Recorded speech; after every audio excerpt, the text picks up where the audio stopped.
Hey guys, happy Tuesday. Welcome back to Ancestral Healing. If you're coming across this video, you may be curious to find out if meat is truly bad for us. We constantly hear people saying that red meat is unhealthy for us, that red meat causes cancer, that it clogs our arteries. There are even documentaries out there like What the Health that paint the picture that red meat and meat in general is the #1 food to avoid.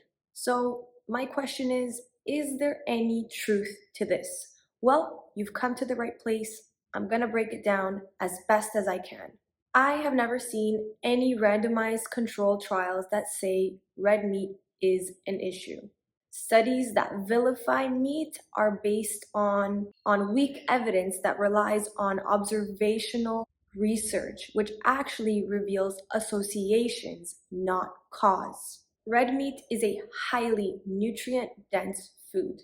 It provides zinc, B12, and all of the other B vitamins, bioavailable protein, and bioavailable means you are absorbing 100% of its nutrients and vitamins. It has creatine, zinc, selenium, iron, and is low in inflammatory omega-6 fatty acids. Meat is such an important superfood that it has actually helped so much with our human evolution. Red meat is so rich in nutrients that are simply not available in plants. Contrary to popular belief, meat is actually an ancestral food, a traditional food that was consumed by our ancestors. It makes absolutely no sense to blame our oldest food for our newest diseases.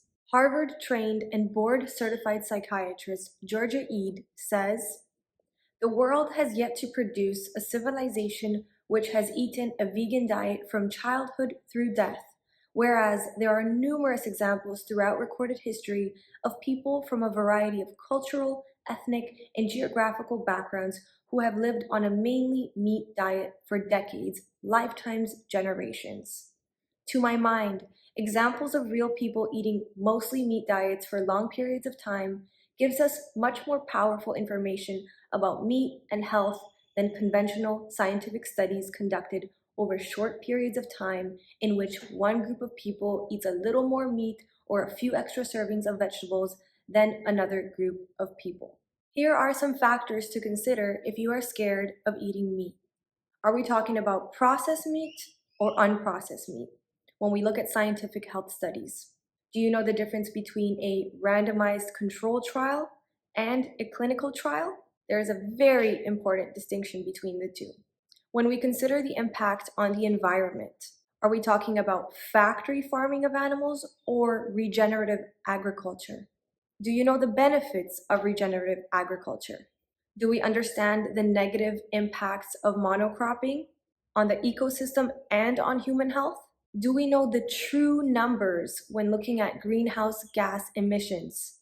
Please stay open-minded and try to understand that there is so much more that meets the eye than the information that we are presented in the mainstream media.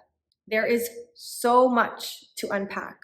I believe that the focus should be on improving animal agriculture and moving towards a more regenerative approach, as well as making it sustainable.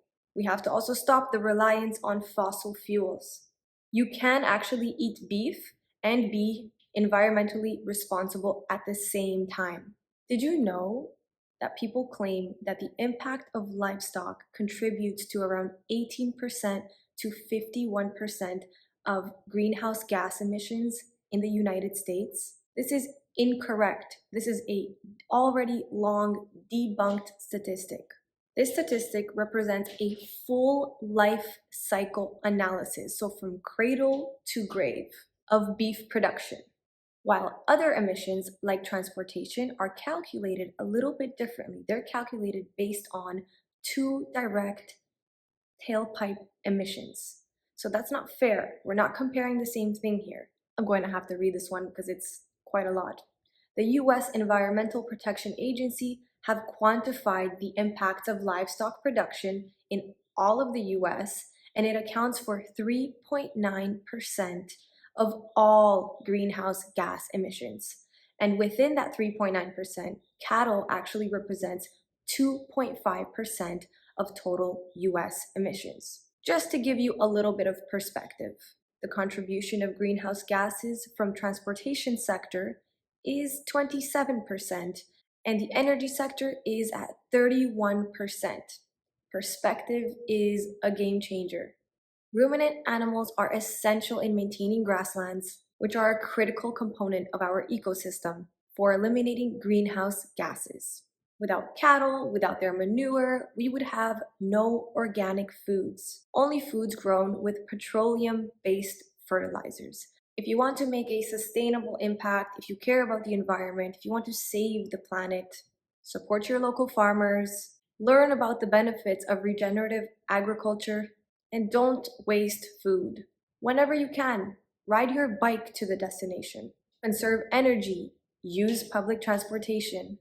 I personally love the work of Diana Rogers, and I will link her social media accounts in the description below. She says the following: moving towards a more sustainable food system means producing, consuming, and disposing of food in a manner that avoids the long-term depletion of our natural resources while simultaneously upholding ecological stability and human health. A sustainable food system must address both human health and ecological balance. When we rely on industrial food production methods that prioritize profit and efficiency, such as monocropping, we are overlooking human health and ecological balance. I hope you learned something new from this video. Like I said, it is a lot to unpack in just one video. I don't want to bore you guys, but if there's something that you'd like me to elaborate on, please drop a comment below. Let me know. I love talking about this stuff. Anything that you're more curious about and you want me to go into detail, let me know. If you have a second, please like this video, subscribe to my channel, and share this video with a friend whom you think would enjoy watching this content. I hope you guys have a great week ahead. Thanks so much for the support. Don't forget to check out the other two videos on the screen. Take care.